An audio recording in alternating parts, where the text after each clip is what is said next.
Buenas noches, queridos alumnos. Muy bien, el día de hoy vamos a continuar con los temas que pronto entrarán al segundo parcial. Hoy día vamos a hablar de acné juvenil, rosácea, dermatitis seborreica, ¿no? En especial el acné juvenil, que es una de las patologías que con más frecuencia se acude a consulta de atención primaria, ¿no? De las afectaciones dermatológicas que vemos con más frecuencia. Entonces vamos a empezar hablando de lo que es las diferentes variedades del acné. El acné también, bueno, se le conoce como también como acné vulgar o acné juvenil o simplemente acné, ¿no? Sabemos que el acné es el compromiso, es decir, la inflamación de las unidades pilosebáceas, que está condicionada por la retención del sebo. Generalmente el acné va a aparecer durante la pubertad, durante la adolescencia es más frecuente que aparezca, que se manifieste, como vemos en la imagen, en la cara. Casi más del 90% va a comprometer la cara, pero un porcentaje también importante puede comprometer el dorso de la espalda o el tórax.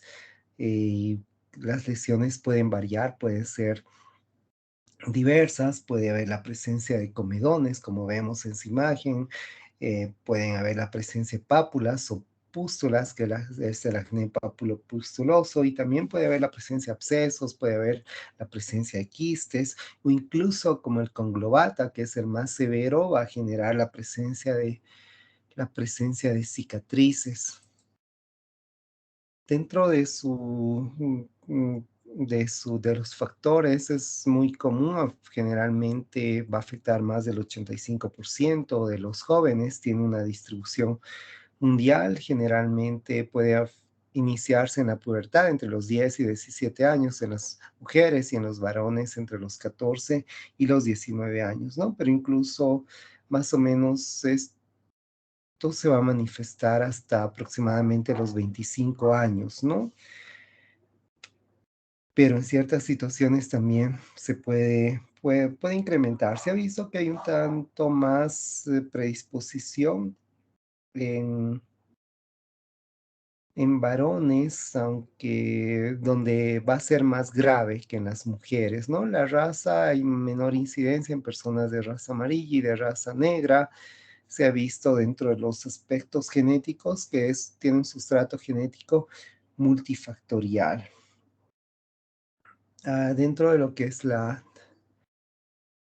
bueno, hay ciertos factores, ¿no? El estrés emocional, el uso de fármacos, otros factores adyuvantes que luego iremos describiendo, son factores que podrían condicionar, ¿no? Entonces hay factores hereditarios, ¿no? Hay factores que podrían estar involucrados dentro de algunos factores patógenos. Generalmente va a ser la queratinización folicular anormal, la secreción sebácea que esté incrementada, la proliferación o la colonización bacteriana y la inflamación local. Bueno, se ha descrito tradicionalmente que algunos alimentos no tienen ninguna influencia significativa, pero hoy en día se ha visto que ciertas dietas en las cuales hay bajos índices de grasas saturadas y altas en ácidos de omega, como el omega 3 y fibra, tienen relación con una mejoría del acné, ¿no? Y también lo que es el vínculo que tiene la reducción de peso, los cambios en la sensibilidad a la insulina y la reducción de la androgenicidad. Se ha visto, por ejemplo, que durante la adolescencia, las hormonas androgénicas van a condicionar que hay un incremento, un agrandamiento de las glándulas sebáceas, y también hay una hiperkeratosis, ¿no? De la pared del folículo, y consecuentemente esto va a ser la lesión inicial de lo que constituye el acné, es decir, el comedón, que el comedón está compuesto por queratina, está compuesto por restos celulares y también va a estar compuesto por bacteria y obviamente por el sebo. Se ha demostrado que hay ciertas bacterias que podrían estar presentes, como bacterias como el Staphylococcus, el Pityrosporum ovale, pero no se ha demostrado claramente su participación, ¿no? En esta entidad también se ha visto que hay una bacteria como el Propinionibacterium magnes, la cual va a tener la característica de generar ciertos cambios, ¿no? Sobre todo los triglicéridos de ahí del comedón, eh, lo va a transformar en ácidos grasos libres, lo cual va a condicionar que esto genere un efecto irritante y también esto pueda favorecer la inflamación. Y bueno, como hay un incremento de la actividad sebácea, el ácido linoleico va a disminuir y consecuentemente esto va a favorecer la hiperkeratosis, una disminución en la actividad en la barrera de la piel y también va a haber estas cifras bajas de este ácido, va a generar un efecto proinflamatorio, ¿no?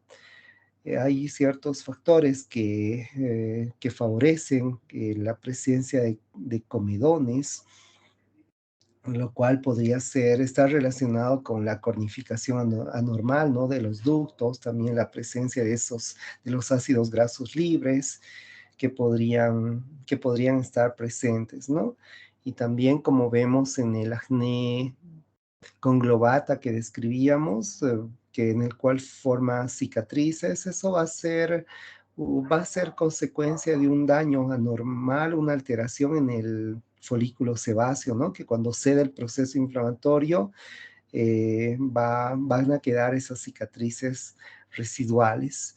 Dentro de lo que también es muy importante cuando hacemos la anamnesis, tenemos que ver la presencia de estas lesiones que pueden estar presentes de semana a meses, habitualmente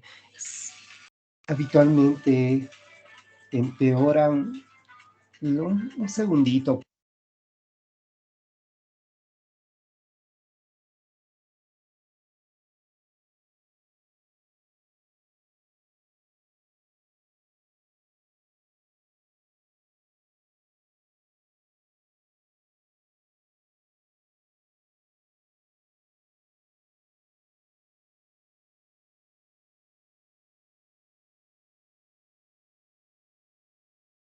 Mil disculpas. Como les mencionaba, bueno, hay ciertos factores, ¿no? Donde hay más predisposición, es decir, eh, pueden estar incrementados durante épocas como otoño, invierno, hay cierta sintomatología, ¿no? Que sobre todo en algunas variedades, no tanto en el comedociano ni el papular, sino en el nódulo quístico, que pues los pacientes pueden presentar cierta sintomatología, ¿no? Que es lo, que es lo que va a ser característico, ¿no? También las lesiones pueden ser inflamatorias o no inflamatorias, ¿no? Las lesiones no inflamatorias corresponden a lo que son los comedones, los cuales son abiertos y los cuales son cerrados, ¿no? Los comedones cerrados son los blancos y los abiertos son los negros, que posteriormente se van a convertir ya en el proceso inflamatorio, que son las pápulas, las pústulas y los nódulo quístico.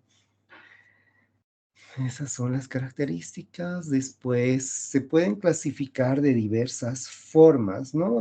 Bueno, se puede clasificar en 4 grados según James Tilserand, en grado 1, que son los comedones, grado 2, la presencia de comedones, lesiones pustulosas, superficiales e inflamatorias, foliculares, el de grado 3, los comedones, las pústulas, las lesiones inflamatorias más profundas, y el de grado 4 son lesiones quísticas con una infección secundaria intensa, ¿no? Presentan trayectos fistulosos, es decir, entre comedón y bueno, entre lesión quística y quística, por debajo de la piel hay la presencia de trayectos fistulosos. Tienden a formar cicatrices y presentan deformidad.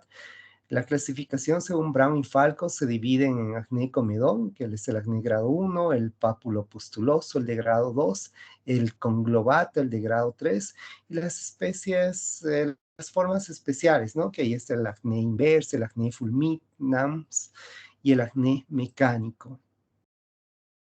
No existen otras clasificaciones también que puede ser según la edad de la presentación, el infantil, de la niñez, del adolescente, del adulto, según el grado de severidad es comedogénico, el papulopustuloso, el nódulo quístico, las formas especiales, la fulminans, el conglobata y las variantes, ¿no? Las neonatales, el cosmético, por fármacos, el escoriado que ya hemos descrito, en algún tema previo, o los mecánicos también, o los ocupacionales. Entonces son diferentes. Generalmente en el cuadro clínico más va a estar presente en general en la cara, en la frente, en el dorso, la nariz, en el mentón, pero como mencionábamos y como vemos, esta variedad pueden comprometer el cuello, pueden comprometer el tórax. Generalmente cuando es peor, cuando el compromiso más inicialmente va a afectar la cara, ¿no? Que es lo más frecuente en ciertas situaciones. Estas lesiones en general del acné pueden evolucionar y sin dejar huella, pero en ciertas situaciones, en caso si lo modificamos, si las maltratamos, pueden generar lesiones quísticas, o de acuerdo al grado de acné pueden formar abscesos, incluso pueden formar cicatrices. Dentro de lo que son algunas variedades, el acné conglobata, por ejemplo, el acné conglobata, las lesiones van a afectar el cuello, van a afectar la cara y también van a afectar el tronco, ¿no? Como vemos en la imagen, hay la presencia de comedones dobles, es decir, están comunicados por debajo de la piel, y también hay grandes lesiones quísticas, hay la presencia de abscesos, incluso hay la presencia de nódulos. Esta variedad del acné conglobata puede estar presente por un tiempo más prolongado, a los 25 años, incluso hasta los 40, hasta los 50 años puede estar presente. Y bueno, están relacionadas con algunas alteraciones, ¿no? Como se puede ver en el síndrome de ovario poliquístico, en otras alteraciones. El acné fulminans o el acné fulminante también es una variedad ulcerosa, la cual no es frecuente, es un cuadro muy raro, es más frecuente en varones, generalmente en adolescentes, y hay un antecedente previo, ¿no? De estos pacientes que han cursado con acné juvenil, pero posteriormente a nivel de cara van a presentar un acné fulminante, ¿no? Que de inicio agudo puede ser, bueno, un acné quístico grave que puede producir supuración, puede producir ulceración, va a haber la presencia de lesiones en cara, en tronco, con lesiones inflamatorias necróticas, ulceradas, costrosas, las cuales van a estar sobre ciertas lesiones noduloquísticas. Aparte de sus manifestaciones sistémicas, los pacientes pueden cursar con artralgias, con mialgias, con pérdida de peso, con alteraciones hematológicas, es decir, anemia, leucocitosis, los reactantes de fase aguda van a estar incrementados, y también puede inclusive tener un compromiso óseo, ¿no? Puede haber lesiones osteolíticas, y también va acompañada de otros trastornos como la enfermedad de Crohn, pueden cursar con sinovitis, con alopecia, también pueden cursar con el eritema nodoso, ¿no? Entonces es el acné fulminans. También hay otras variedades, como es el acné en la mujer, que es un acné persistente en mujeres, generalmente con hirsutismo. Puede haber o no irregularidad menstrual. Hay que es muy importante ver el aumento en la secreción de los andrógenos. El acné escoriado, que el acné escoriado también bueno, tiene algunas características que tenemos que indagar en el acné escoriado. Por ejemplo, bueno, tiene la característica de ser o que puede estar inducido sobre todo por algunos trastornos, neurosis o otros problemas emocionales o psicológicos. Más es frecuente en mujeres jóvenes, las cuales se producen, ¿no? Manipulan habitualmente cuando son acnés leves, es decir, en los cuales hay solo comedones y pápulas. Pueden dejar escoriaciones, incluso pueden conformar la presencia de cicatrices y la presencia de lesiones costrosas. El acné queloideo también, el acné queloideo es una variedad que no es precisamente frecuente, pero más se va a ver en pacientes en los cuales tienen cierta tendencia a tener cicatrices hipertróficas o cicatrices queloideas generalmente van localizados en la región esternal. El acné neonatal también es más frecuente en varones, es más frecuente también en recién nacidos o también se puede presentar en las primeras semanas de vida. Está relacionado con unas alteraciones, ¿no?, en las glándulas suprarrenales fetales que van a producir un incremento de ciertas hormonas como la de hidroepiandrosterone, y va a haber la presencia de ciertos comedones, puede haber pápulas, puede haber pústulas, tanto en la mejilla, en la frente, en la nariz. No se ha demostrado, ¿no?, la causa. El acné inverso es una variedad, está constituido por una triada, ¿no?, de oclusión folicular, mm, en la cual hay comprende la acné conglobata. Esa imagen es de una hidroadenitis que está localizada a nivel de la axila, una foliculitis disecante de piel cabelluda y el quiste pilonidal.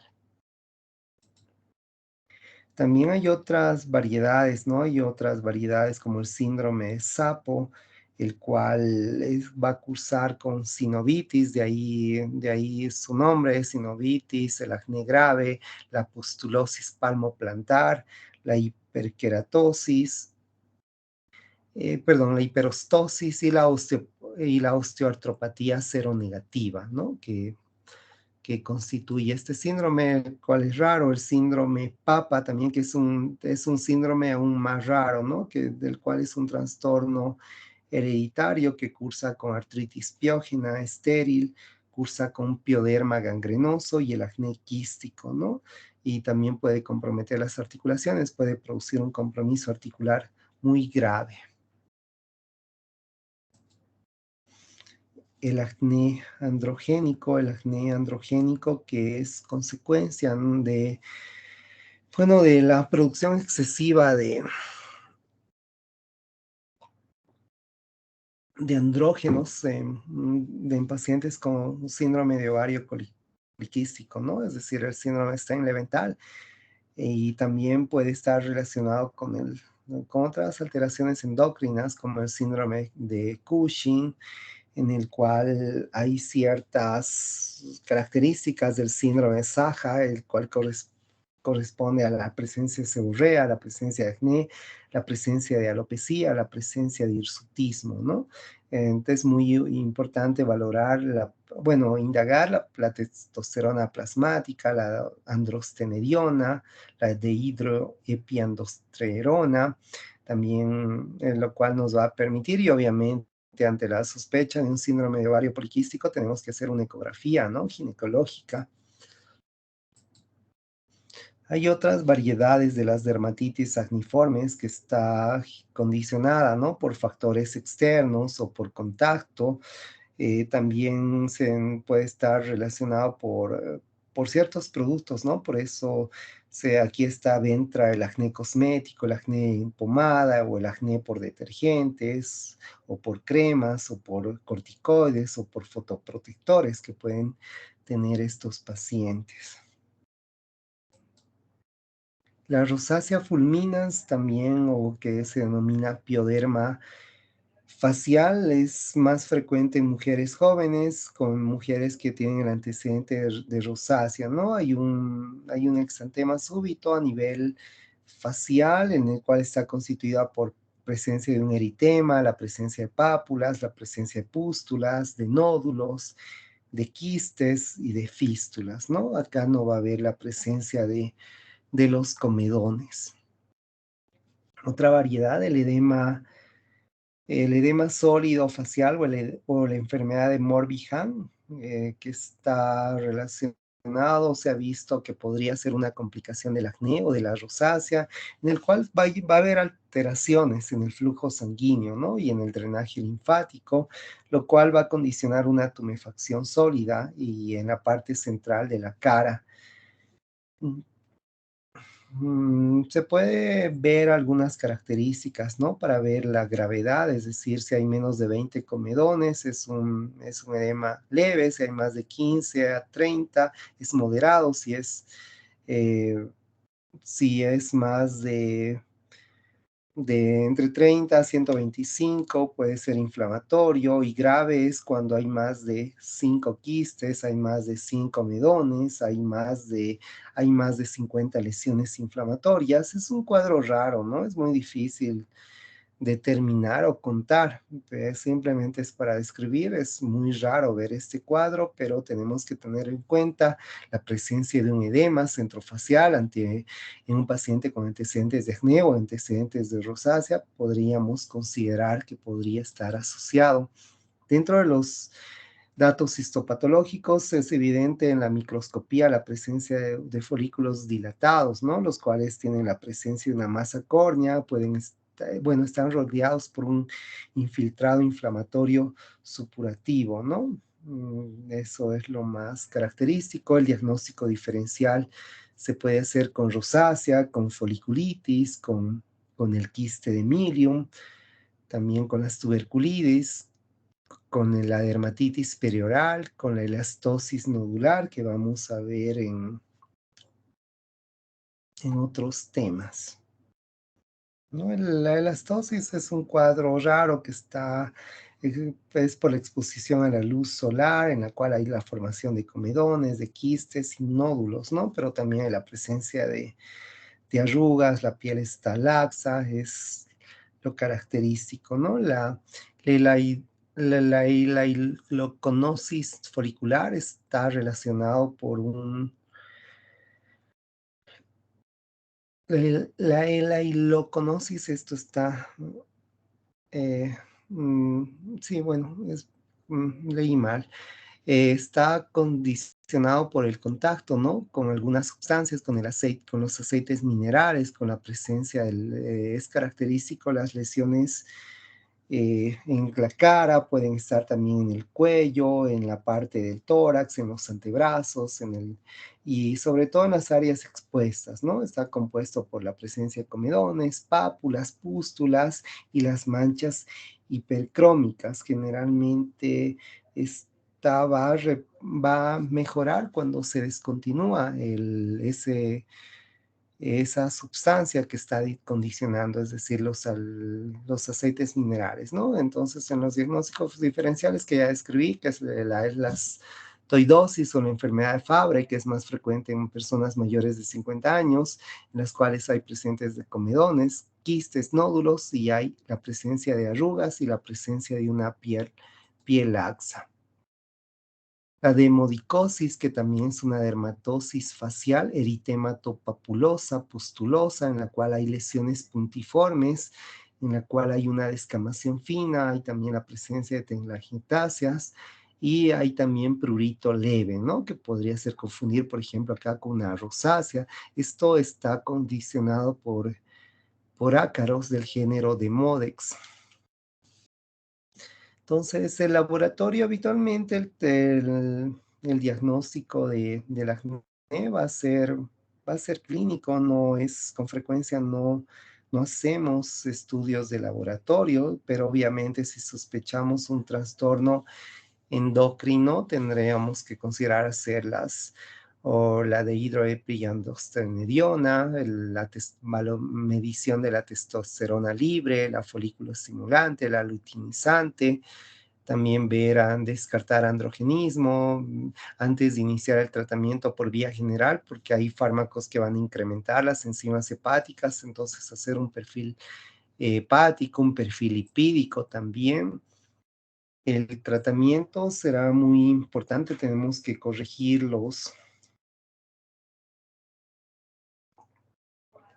mecanismos, ¿no? Que están condicionando esta entidad. Entonces debe ser un tratamiento individualizado. Tenemos que orientar al paciente que, por ejemplo, no se manipule, no recomendar dietas muy específicas.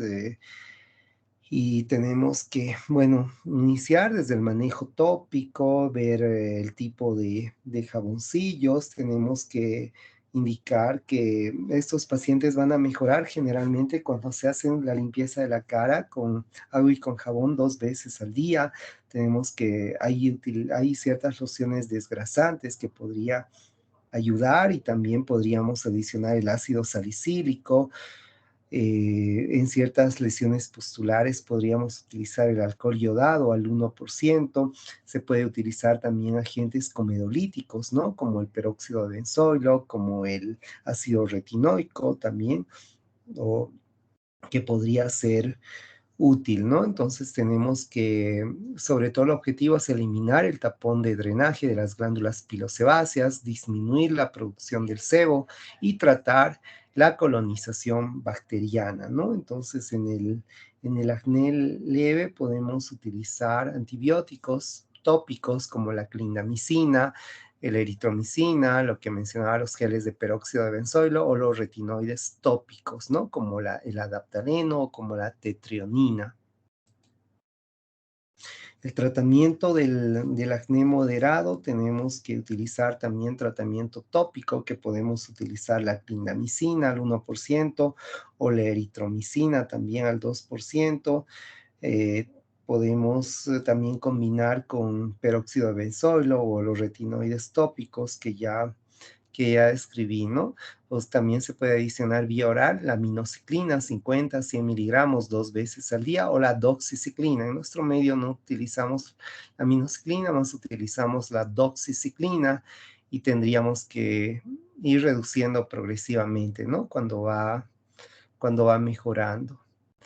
El el tratamiento en ciertas situaciones, cuando el acné es resistente, tenemos que utilizar tenemos que considerar utilizar sobre todo eso, ¿no? Las tetraciclinas que ya describí.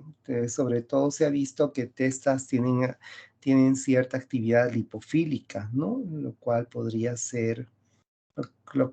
ser útil, podría penetrar adecuadamente hacia donde está el microorganismo. Aparte, también se puede utilizar otros fármacos en el caso de alergia o la imposibilidad de utilizar, como el cotrimoxazol, ¿no? Es una alternativa, ¿no? Pero menos eficaz.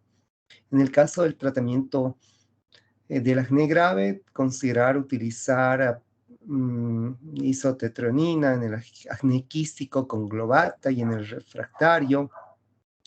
También tenemos que utilizar dosis, ¿no? De isotetronina de 0.5 miligramos kilogramo eh, con los alimentos, ¿no? La mejoría del acné quístico grave se diera en 20 semanas.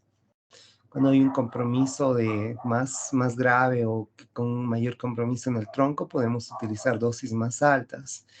Con la isotretinoína tenemos que tener algunos cuidados, ¿no? Que antes del tratamiento tendríamos que valorar, porque van a incrementar las enzimas hepáticas y también el perfil lipídico. Valorar los lípidos, las transaminasas van a incrementar los triglicéridos y disminuyen el HDL, ¿no? Y también puede incrementar el colesterol. No es recomendable utilizar suplementos con vitamina A.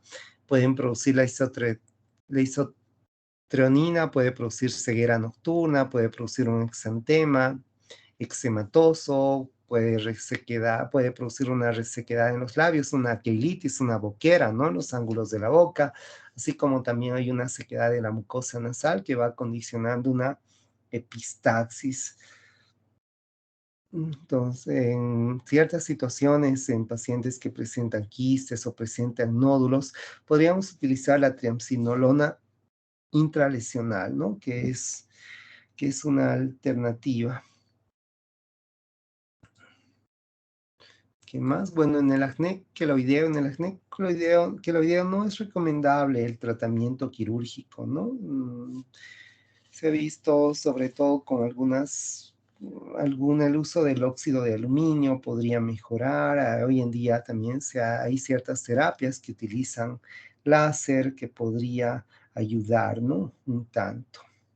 Sobre todo acá en el acné tenemos que trabajar en la parte emocional, ¿no? Ya que los factores emocionales pueden exacerbar, es algo que tenemos que que trabajar, ¿no? Porque los efectos que tiene el acné va a ser una baja autoestima en algunos pacientes, la ansiedad, un contacto social deficiente, también estos pacientes tienen alteración, ¿no? En sus habilidades, son pacientes que también son susceptibles algunos a la depresión, o a tener algunas conductas o ideas inadecuadas, ¿no? Que existen algunas escalas para poder determinar, por eso tiene que ser un, tiene que ser un manejo adecuado, ¿no?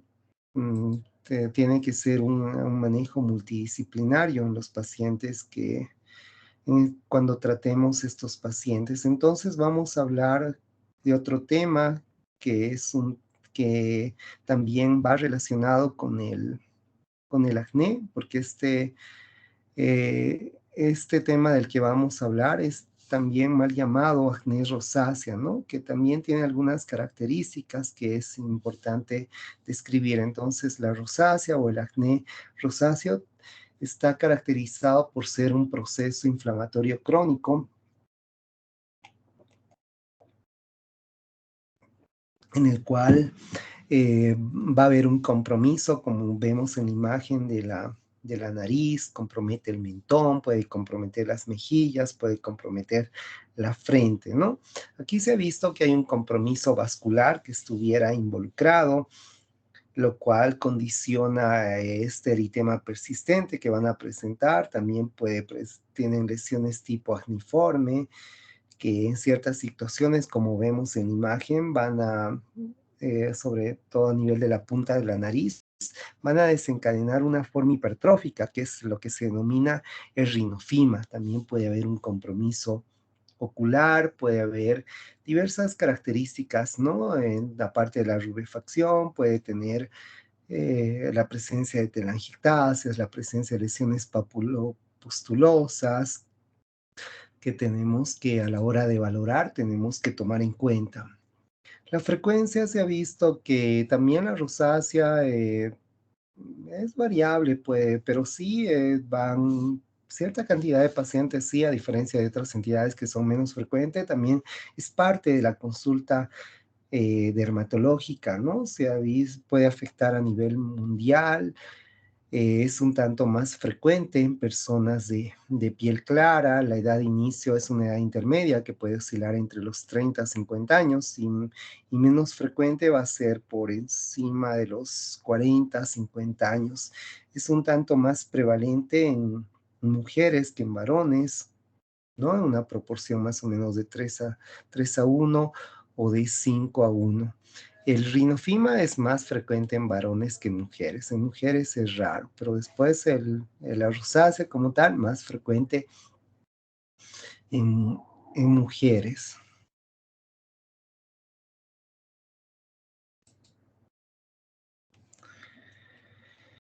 ¿Qué más es importante? Bueno, bueno, antes de describir eso, tal vez, ¿no?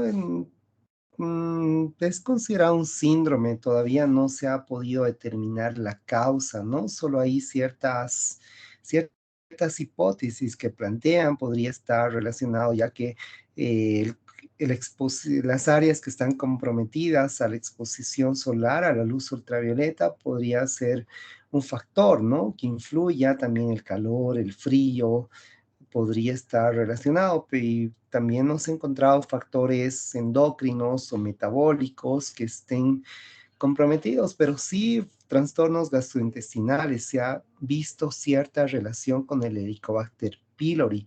Es así que parte del tratamiento, por ejemplo, del pylori en el cual se utiliza metronidazol, es el mejor esquema, metronidazol o claritromicina, son fármacos que se utilizan en el tratamiento en este caso más que claritromicina, pues eritromicina en parte del tratamiento de la rosácea, ¿no? Por tanto, de ahí se ha visto el vínculo que podría tener en pacientes con el Helicobacter pylori. También, bueno, estos pacientes un porcentaje tienen antecedentes de acné eh, que podría estar involucrado.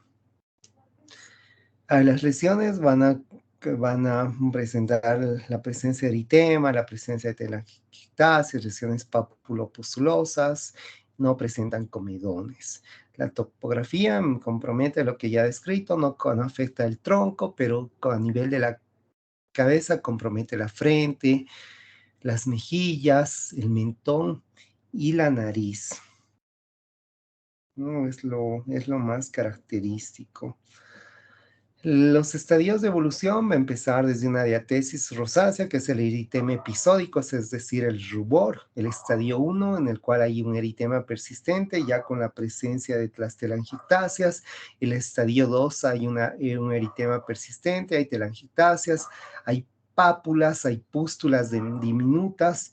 Y el estadio 3, en el cual hay un eritema profundo persistente, hay la presencia de telangiectasias, hay la presencia de pápulas, pústulas, nódulos y rara vez va a conformar un edema sólido en la parte central de la cara.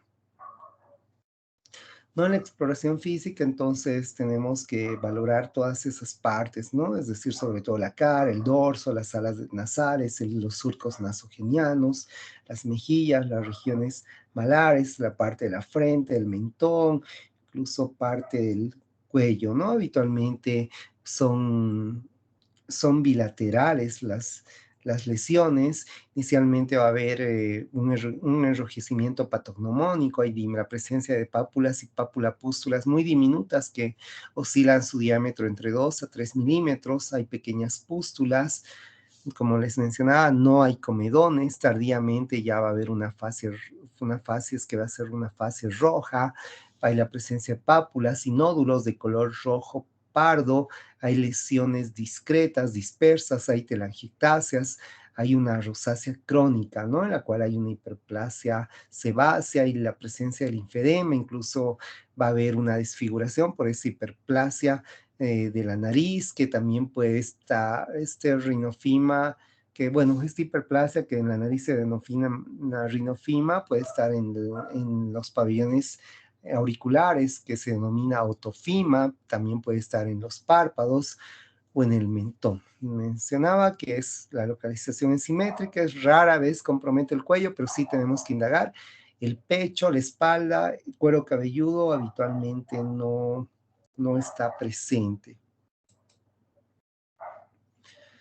La evolución va a ser crónica, va a tener exacerbaciones, las cuales pueden estar asociadas al uso de algunos elementos cosméticos, la exposición solar, el consumo de bebidas alcohólicas. Hay periodos, ¿no? de remisión en los cuales no hay sintomatología, o ocasionalmente puede haber la presencia de rubor o un prurito leve, ¿no? Que puede presentar.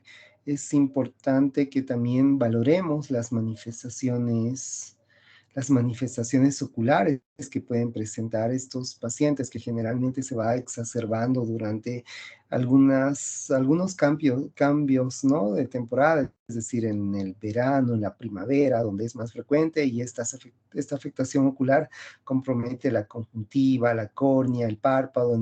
El paciente va a presentar prurito, puede cursar también con fotofobia, lo cual tenemos que tener muy en cuenta, ¿no? Hay algunas variedades de la Roseola fulminans, por ejemplo, ¿no? Que hay una mayor tumefacción. Dentro de los estudios, en los estudios histopatológicos, vamos a ver ciertas alteraciones muy específicas a nivel de la epidermis, en la cual va a haber una hiperkeratosis, va a haber una vasodilatación con infiltrados perivasculares, linfocitarios.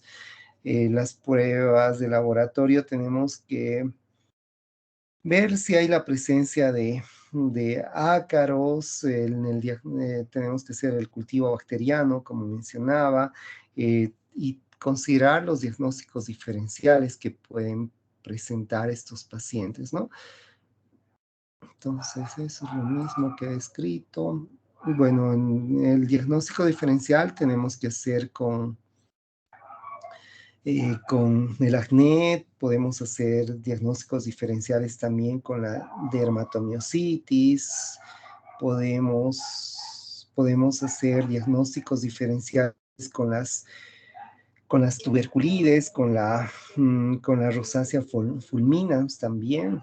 El tratamiento es el tratamiento es, no hay un tratamiento muy específico, ¿no? Es muy ideal lavar adecuadamente con agua y jabón, evitar cremas que sean muy oleosas, tenemos que evitar fuentes de calor o frío, las bebidas alcohólicas, los condimentos, los alimentos picantes. Esto podría exacerbar, evitar el contacto con la computadora prolongadamente. Tenemos que, así como el acné, tenemos que utilizar lociones desengrasantes, ¿no?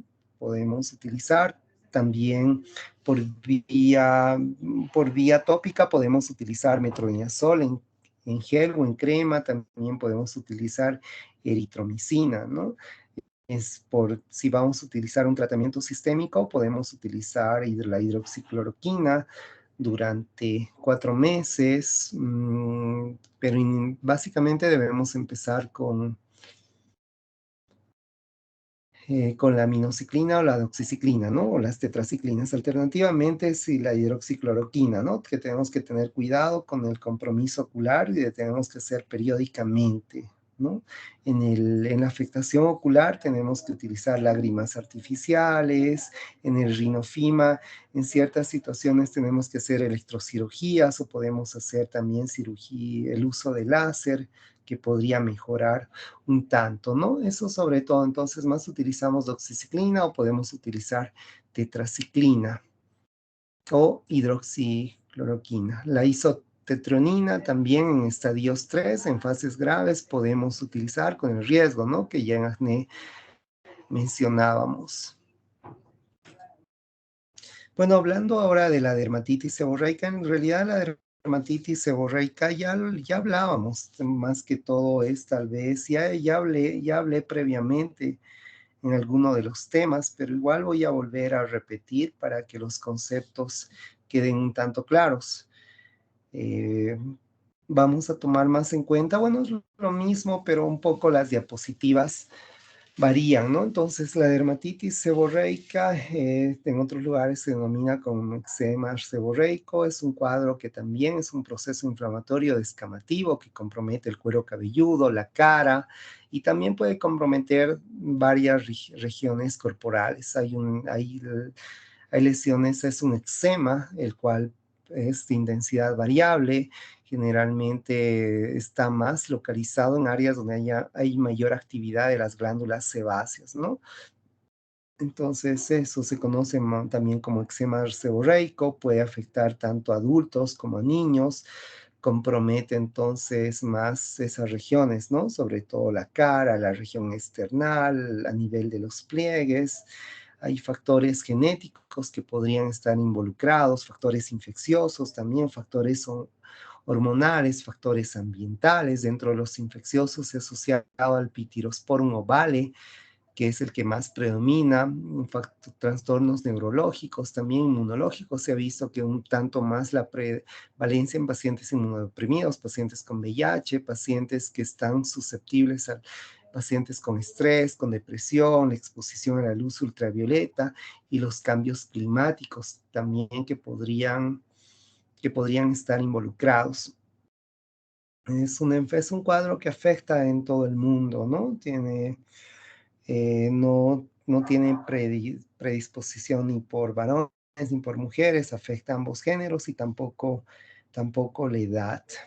Dentro de las manifestaciones clínicas, la forma infantil se presenta en los primeros meses de vida. Generalmente en recién nacidos sabemos que la piel es oleosa y en esas áreas seborreicas va a haber una hiperplasia de las glándulas sebáceas, ¿no? Por los factores hormonales que la madre le, le produce durante la vida fetal. Y posteriormente, después de que nace, una vez ya recién nacido, estos factores hormonales se modifican y no se ha determinado, ¿no? La causa. Inicialmente, cuando en recién nacidos la secreción sebácea va a estar aumentada, ¿no? Lo cual va a generar una piel más grasosa, va a tener un aspecto eritematoso, va a haber descamación también. son lesiones en placa, eritematosas, con bordes definidos, ¿no? La forma más precoz va a ser la costra láctea, ¿no? Que generalmente se manifiesta en las primeras semanas de vida. Está constituida por una placa descamativa en la cual hay escamas grasientes y adherentes, ¿no? Si se desprendiera, se podría evidenciar la presencia de un eritema menos vivo, que puede estar presente en estos pacientes. Entonces, estas formas están más asociadas a factores genéticos, emocionales y también ciertas situaciones, factores bacterianos que pueden ir predisponiendo. Pueden formar lesiones extensas, ¿no? Y pueden tomar el nombre de Leinier, enfermedad de Leinier, en el cual hay una eritrodermia descamativa, seborreiforme, hay un retraso de crecimiento, hay la presencia de vómitos y diarrea, y las complicaciones van a ser más de tipo infeccioso, ¿no? Hay una sobreinfección, ya sea por cándida o por estafilococo aureus, ¿no? Existe una forma del adulto en el cual hay una descamación difusa, hay una piel grasienta, es decir, en el cuero cabelludo, como vemos en esa imagen, va a haber la presencia de caspa, ¿no? Como conocemos, hay prurito también, hay la presencia de lesiones papulodescamativas que se localizan a lo largo del cuero cabelludo, también a nivel retroauricular puede estar presente, a nivel del conducto auditivo externo, también en los surcos nasogenianos, a nivel preesternal o interescapular, a nivel axilar, a nivel umbilical y a nivel genital también, que puede estar, que puede estar localizado, ¿no?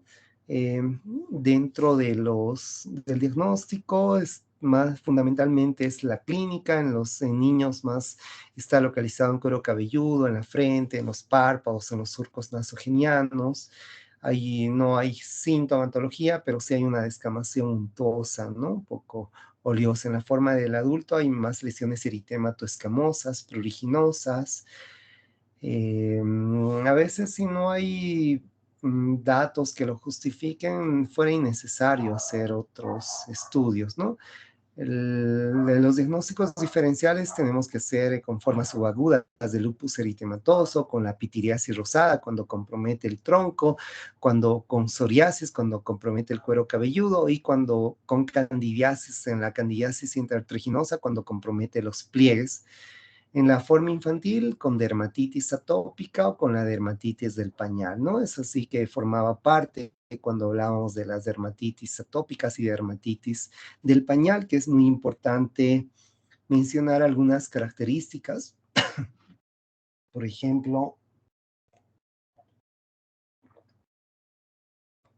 la dermatitis atópica generalmente se presenta entre el segundo y cuarto mes. La dermatitis seborreica en el primer mes, es decir, en las primeras 2 semanas. En la dermatitis atópica, la lesión elemental es en la vesícula. En la dermatitis seborreica son placas eritematosas con descamación grasienta. En la dermatitis atópica es las mejillas que está comprometiendo, en las seborreicas cuero cabelludo y en la sien. La dermatitis atópica respeta el triángulo nasogeniano, la cabeza, las superficies de extensión de los miembros. La dermatitis seborreica compromete el cuero cabelludo, los pliegues cutáneos, las cejas. El prurito está presente en la dermatitis atópica, ¿no? Es bien pruriginosa. En la dermatitis seborreica no hay prurito. La duración de las dermatitis atópicas son de niños pequeños, ¿no?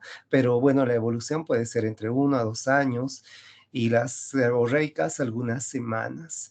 La dermatitis atópica está asociada a la marcha atópica, ¿no? Es decir, a la rinitis alérgica, el asma familiar, la alergia a medicamentos, la dermatitis seborreica, no hay relación. El papel de la herencia, sí, por eso cuando vemos niños con dermatitis atópica tenemos que indagar si hay asma, si hay rinitis en la familia. La dermatitis seborreica no está comprobado. El tratamiento, bueno, el tratamiento, bueno, ya describí, tal vez valga reiterar que, por ejemplo, la malacesia furfur o perdón, la Malassezia saprophytus, es decir, el Pityrosporum ovale, se ha visto que, bueno, en condiciones normales forma parte, ¿no?, de la flora normal de la piel, que se ha visto en estos pacientes que, pues, por algún motivo se vuelve oportunista y de alguna forma patógeno. En personas normales, este Pityrosporum ovale va a ir disminuyendo con la edad. Al mismo tiempo van a ir disminuyendo los lípidos de la superficie cutánea y también la presencia de ciertos anticuerpos, pero no se ha visto qué factores condicionan que se transforme, ¿no?, esta levadura en patógena, lo cual va a condicionar que los triglicéridos se vayan transformando, ¿no? Esos triglicéridos que están en el sebo se transforman en ácidos grasos de cadena corta, lo cual son más irritantes y eso va condicionando la descamación, ¿no? Entonces, de ahí su importancia del Pityrosporum ovale. Entonces, dentro del tratamiento tenemos que, bueno, estas dermatitis seborreicas tienen diversas clasificaciones, ¿no? Las del adulto, la del niño. En la forma infantil del tratamiento tenemos que tener en cuenta, tenemos que tener cuidado con los corticoides. Sabemos que los corticoides pueden producir atrofia de la piel. Tenemos que considerar utilizar corticoides tópicos, pero corticoides de baja potencia, ¿no? La hidrocortisona es un corticoide de baja potencia, la betametasona de mediana y el propionato de clobetasol de alta potencia, que esos son los que se utilizan, el propionato de clobetasol en pacientes con psoriasis. Entonces, la hidrocortisona es útil en ciertas situaciones cuando el compromiso es muy generalizado, tendríamos que considerar el uso de corticoides orales, ¿no? Prednisona 0.5 miligramos kilogramo día, asociada a la terapia tópica, pero un periodo corto de tiempo.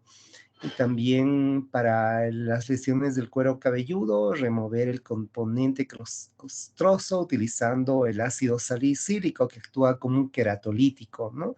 Y los antifúngicos, por la relación con el Pityrosporum ovale, tendríamos que considerar aplicar el ketoconazol de forma tópica, pero también podríamos utilizar otros azoles, ya sea en crema o en champú, a diario, como el bifonazol, como el sertaconazol también, que, que fueran alternativas, ¿no? Esto ya sea en crema o en champú, que debemos hacerlo a diario. En la forma del adulto tenemos que utilizar la piritonada de zinc, el sulfuro de selenio, el azufre precipitado. Habitualmente utilizamos el ácido salicílico y también hay un champú de brea que podemos utilizar en días alternos hasta que se pueda controlar esa caspa, ¿no? Característico en el cuero cabelludo en pacientes con esta dermatitis seborreica. También hay lociones de acetonio de triamcinolona que podríamos utilizar, que fueran útiles en la descamación, fueran útiles en el enrojecimiento. También las cremas de ketoconazol o miconazol pueden ser útiles, ¿no? Hasta que haya una resolución. Entonces, aquí hay algunos casos clínicos. No sé si pueden ver, si alguien me podría decir eh, qué, qué podríamos ver acá. La primera imagen de la izquierda, ¿qué consideran que podría ser? Puede ser una rosácea.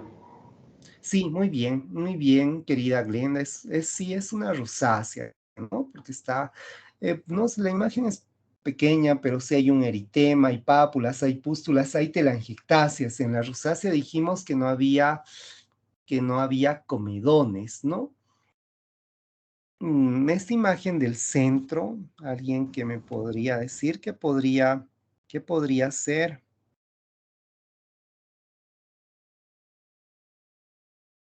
Dijimos en, en el acné había un cuadro en el cual había alteraciones, ¿no? En el flujo vascular, eh, en el flujo vascular en pacientes tanto con acné como pacientes con rosácea, que es el edema sólido facial, ¿no? Que son alteraciones en el flujo sanguíneo cutáneo y en el flujo del drenaje linfático, ¿no? Es extremadamente raro, es una tumefacción sólida en la cara que puede estar presente.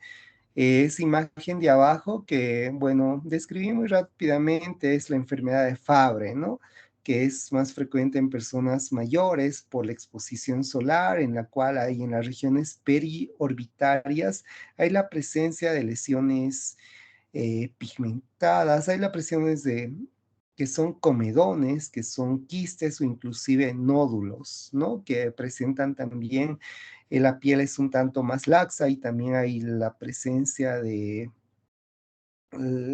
sí hay la presencia de una piel laxa y también ahí van a estar más acentuadas las arrugas. ¿De aquí qué tipo de acné? Bueno, de aquí es un acné ya papulopustuloso, incluso cicatrizal, ¿no? No, este vendría a ser un acné fulminans que tenemos que tener en cuenta. Este es un acné, también es un acné quístico nodular, es un acné grado 3 y no es un conglobata, pero es algo que tenemos que tomar en cuenta.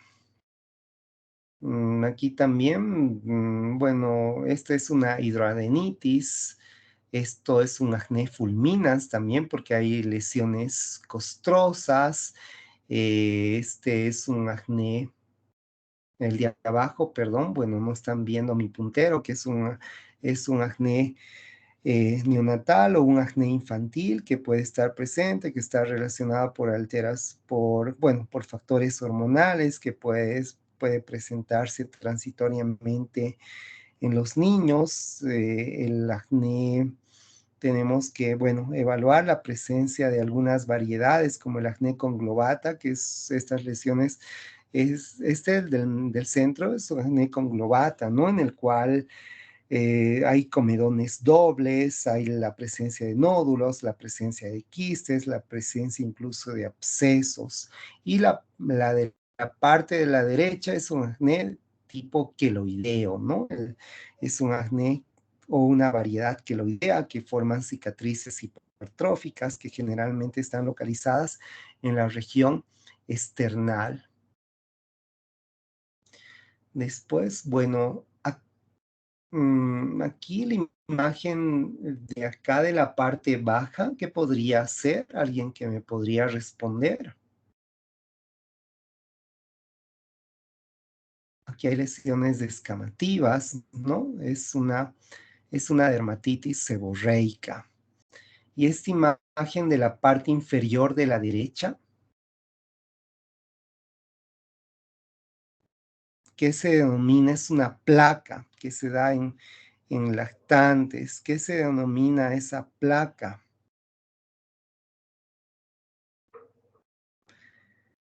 La costra láctea, ¿no? La costra láctea que puede estar presente, que cuando se desprende va a haber una área más eritematosa, ¿no? Tenemos que utilizar champús de ketoconazol, son niños pequeños, aquí es una rosácea, ¿no? Es una variedad, hay un compromiso ocular también, hay la presencia de telangiectasias, el rubor es una fase 2 y aquí el característico rinofima, ¿no? Que la conducta es utilizar, bueno, técnicas de láser o algunas microcirugías que podría hacer, pero bueno, esa hipertrofia puede recidivar. La rosácea no es de fácil manejo, sobre todo tenemos que hacer hincapié en los cambios dietéticos, evitar la exposición solar, evitar los alimentos calientes o las bebidas calientes, los condimentos, todo aquello. No sé si tienen alguna pregunta, mientras si no voy a empezar a llamar la lista.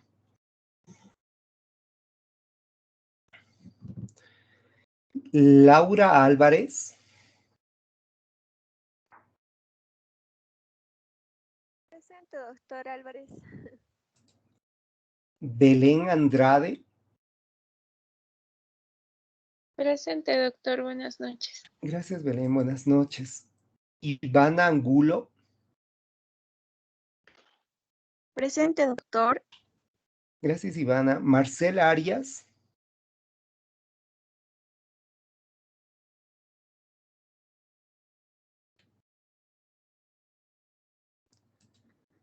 Variña Arázola.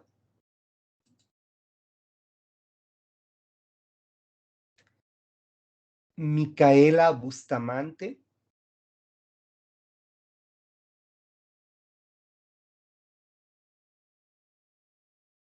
Brandon Bustamante.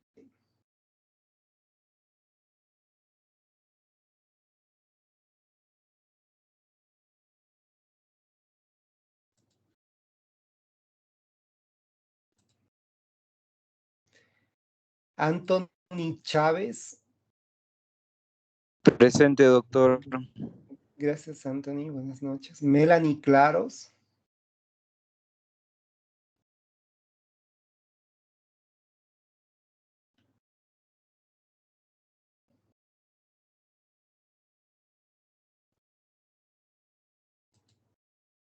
Frank Cordero. Presente, doctor. Gracias, Frank. Paola Corrales.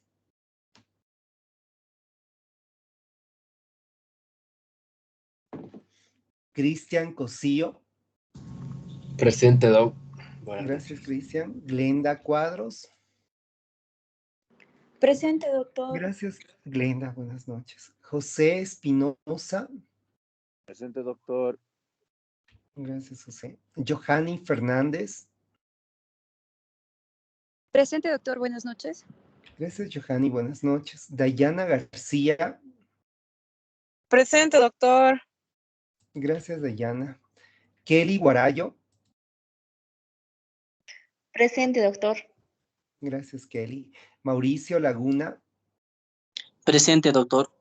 Gracias, Mauricio. Luis Lara. Presente, doctor. Buenas noches. Gracias, Luis. Buenas noches. Gabriela León. Presente, doctor. Gracias, Gabriela. Karen López.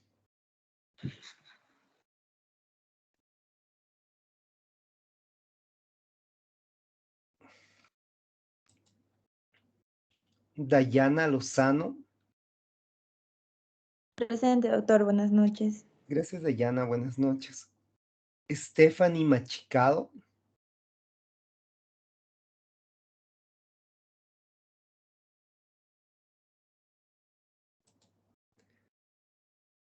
Dayana Mamani. Presente, doctor. Gracias, Dayana. Melissa Mercado. Buenas noches, presente, doctor. Gracias, Melissa. Buenas noches. Hugo Miranda. Presente, doctor. Buenas noches. Gracias, Huguito. Buenas noches. Julio Osorio. Presente, doc. Gracias, Julio. Buenas noches. Rubí Paco.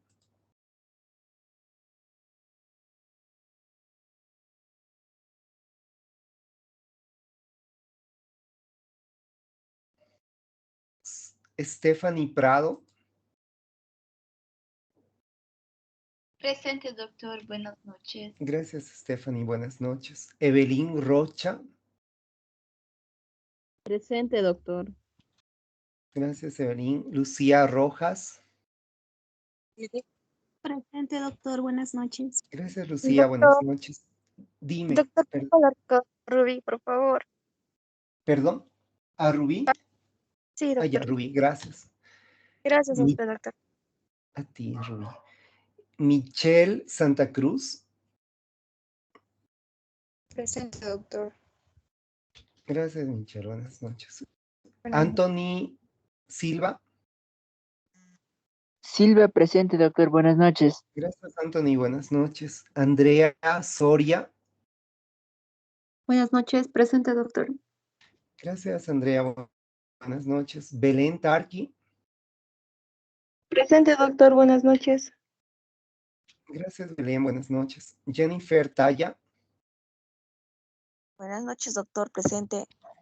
Gracias, Jennifer. Buenas noches. Sara Ticona.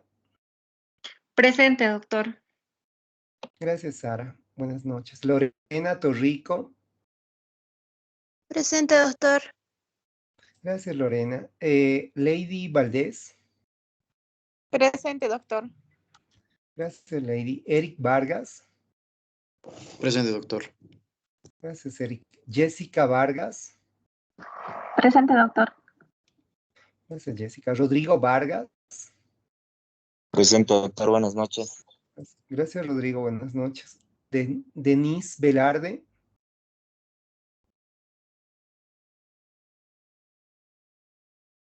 Ángel Vidal. Presente, doctor. Buenas noches. Perdón, Ángel Vidal está presente. Sí, doctor, presente. Ah, ya. Ángel, gracias. Mi audio no escucho bien. Gracias. Ana Pamela Yugar. Presente, doctor. Gracias, Ana Pamela. ¿Alguien más que no haya llamado, que tenga algún problema con el micrófono? Buenas noches, doctor. Corrales, por favor. Gracias, Paola. Buenas noches, ya te tomé en cuenta. ¿Alguien más?